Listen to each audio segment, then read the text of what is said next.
सुप्रभातम बच्चों, प्रातःकालीन बेला में आपका स्वागत है। हिंदी के कालांश में कक्षा 10वीं की जो पूरक पुस्तक है कृतिका, उसी का जो तीसरा पाठ है साना साना हाथ जोड़े। पाठ बड़ा है, इन्हीं छोटे छोटे हाथ जोड़ करके। और ये पाठ किसने लिखा बच्चों? मधु कांकरिया जी ने, जो कि सिक्किम की यात्रा में निकली हुई है। तो इसके 2 वीडियो मैं आपको प्रेषित कर चुका हूँ। तीसरा वीडियो आज आपको पार्ट्स को आगे बढ़ाते हुए विषय वस्तु का ज्ञान देते हुए आपके पास ये वीडियो प्रेषित करने जा रहा हूँ। जो जहाँ पर कल समाप्त हुआ था उसी के आगे कवि लॉन्ग स्टॉक यहाँ तक हो गया था। प्रकृति की मनोरमता बताते हैं कि प्रकृति और पर्यावरण, ये भी आपको पढ़ा दिया था।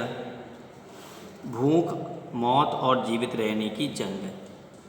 भूख, मौत और जीवित रहने की जंग। व्यक्ति को जब बच्चों भूख लगती है तो कुछ भी करने को तैयार रहता है। जब तक उसको बिना किए हुए खाने को मिलता रहता है तब तक वो कुछ भी करने का प्रयास नहीं करता। जब उसके ऊपर जिम्मेदारियां आती हैं, जिम्मेदारियों को पूरा करना होता है, तो निश्चित रूप से वो कुछ ना कुछ करने को सोचता है, कठिन परिश्रम करता है। तो लेखिका सोच रही थी कि इतना सुंदर दृश्य है, इतना अच्छा वातावरण है, तो यहाँ के लोग भी खुशहाल होंगे। लेकिन ऐसा नहीं है। प्राकृतिक सुंदरता वो अलग बात है, लेकिन व्यक्ति चाहे जहाँ रहे, लेकिन उसको अपने जीवन यापन करने के लिए परिश्रम तो करना ही पड़ता है, और बिना परिश्रम के उसका जीवन सुखमय नहीं हो सकता। तो लेखिका ने देखा कि बहुत सुंदर तथा प्राकृतिक स्थान पर भी भूख, मौत और जीवित रहने की जंग चल रही है।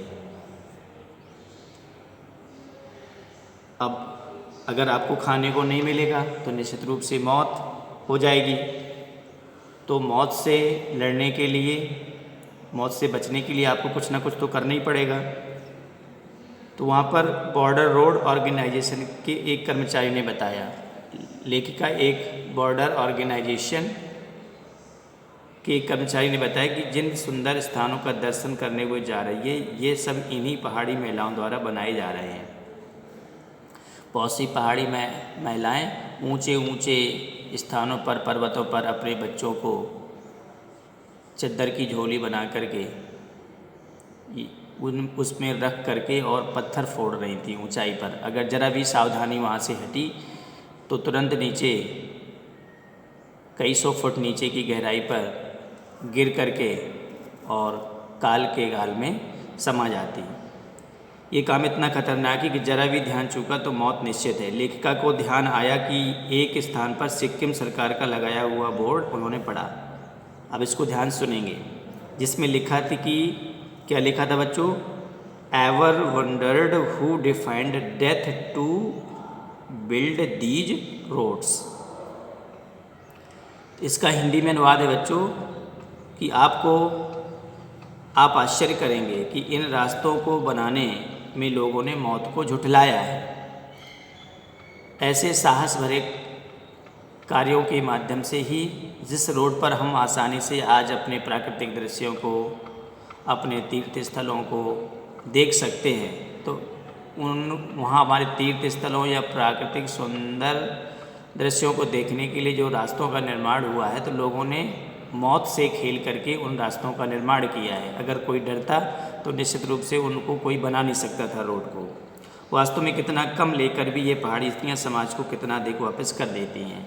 अब इस पर हम विचार करते हैं कि जो ये काम कर रही हैं तो उनको रोज़गार मिला हुआ है, या उसके बदले में या सरकार या ठेकेदार बहुत कम पैसा देते हैं। तो अब देखा जाए कि ये काम कितना महत्वपूर्ण है और उसके बदले में कितना उनको मिलता है, तो बहुत कम मिलता है।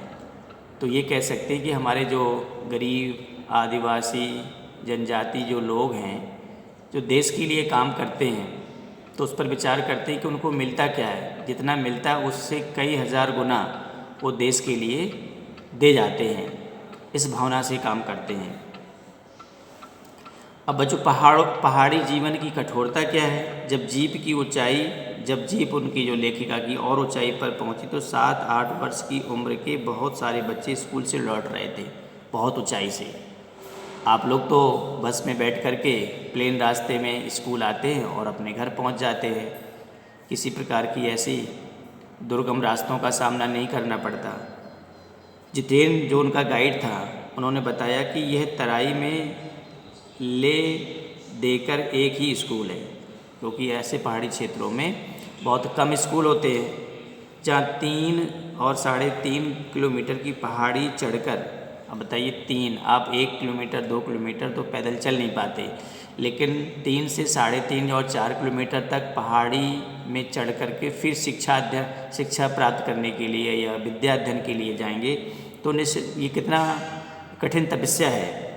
पढ़ाई के अतिरिक्त ये बच्चे शाम को जब घर पर लौट कर के आते हैं तो गरीबी तो है ही वहाँ पर, क्योंकि ज़्यादा उद्योग धंधे है नहीं, क्योंकि पर्यटक लोग जो जाते हैं वहाँ से सरकार का जो रोज़गार मिलता है, जो इसी से आय होती है, उसी से लोगों का भरण पोषण होता है। जब शाम को पढ़ाई करने के बाद आते हैं तो अपनी माँ के साथ मवेशियों को चराते हैं। छुट्टियों का समय हुआ, जब लौट कर के आते हैं तो जंगल में अपने जानवरों को लेकर के चराने जाते हैं, पानी भरते हैं, जंगल से लकड़ियों की भारी भारी गट्ठर ढोते हैं, उन्हीं को वो एक तरह से फिर उनको बाज़ार में बेचकर जो पैसे मिलते हैं उसी से उनका जीवन यापन होता है। इस प्रकार से जो बच्चे भी हैं, जो विद्यार्थी हैं, वो भी कितनी कठिन मेहनत के साथ पढ़ाई करते हैं और घर वालों का सहयोग करते हैं। हम और आप हैं तो अगर थोड़ा सा भी कुछ काम घर वाले कह देते हैं करने के लिए तो उसमें भी नानुपुर करते हैं, जो कि ठीक बात नहीं है। अब लायुंग के प्राकृतिक दृश्य। लायुंग एक स्थान है, तो यूमथांग पहुंचने के लिए लायुंग में जिस मकान में लेखिका व उनके सहयात्री ठहरे थे, सहयात्री का मतलब होता है उनके साथ यात्रा करने वाले लोग, ये तीस्ता नदी के किनारे लकड़ी का एक छोटा सा घर था। कहाँ पर? लायुंग में। वहाँ का वातावरण देखकर उन्हें लगा कि प्रकृति ने मनुष्य को सुख शांति, पेड़ पौधे, पशु सभी कुछ दिए, किंतु हमारी पीढ़ी ने प्रकृति की इस लय, ताल और गति से खिलवाड़ करके अक्षम्य है, अर्थात जिसको हम क्षमा नहीं कर सकते, ऐसा अपराध किया है।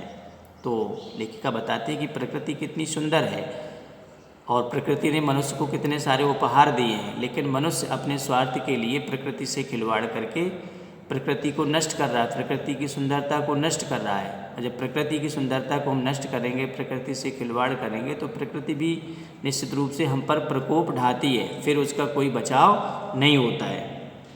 लायुंग की सुबह बेहद शांत और सुरम्य थी। सुबह का वातावरण था, तो सुबह का वातावरण तो प्राकृतिक आंचल में बहुत ही अच्छा लगता है, तो बहुत सुंदर दृश्य था। वहाँ के अधिकतर लोगों की जीविका का साधन पहाड़ी, अब बता रहे हैं कि वहाँ जो लोगों की जीविका का जो प्रमुख साधन है, क्या खेती करते हैं, क्या उनकी फसलें होती हैं, आलू है, धान की खेती है और शराब का व्यापार, ये उनकी जीविका का प्रमुख साधन है। लेखिका सुबह अकेली ही पहाड़ों की बर्फ़ देखने निकल जाती है, परंतु वहाँ ज़रा भी बर्फ़ नहीं थी। उसको उनके मन में था कि मैं बर्फ़ में चलूं, बर्फ़ को देखूं। लायुंग में एक सिक्किमी नौयुवक उन्हें बताता है कि प्रदूषण के चलते यहाँ बर्फ़बारी यानी स्नोफॉल, बर्फ़बारी को क्या कहते हैं बच्चों? स्नोफॉल लगातार कम होती जा रही है। तो जो नेचुरल प्रकृति अपने एक सही समय पर जो कुछ मनुष्य के लिए प्रदान करती थी, लेकिन अब प्रदूषण के कारण वो चीज़ समय पर नहीं हो रही है।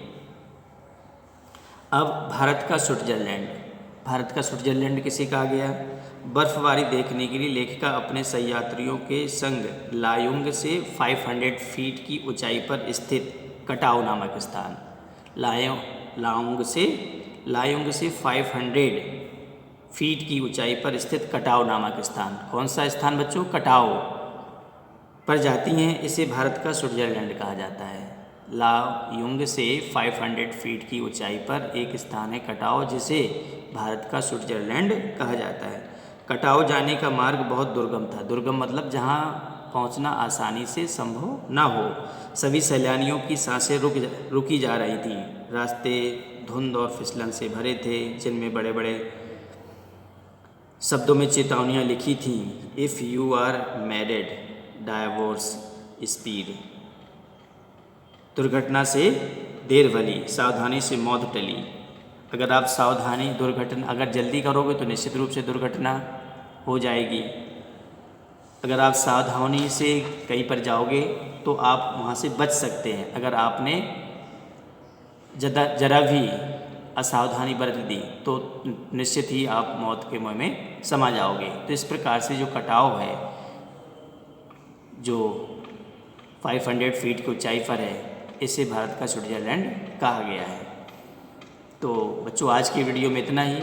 एक बार जितना मैंने समझाया पुस्तक से पढ़ेंगे तो और आपको पाठ की बारीकियों के बारे में, विषय वस्तु की बारीकियों के बारे में ठीक प्रकार से समझ में आ जाएगा। आज की वीडियो में इतना ही। तब तक के लिए बहुत बहुत धन्यवाद।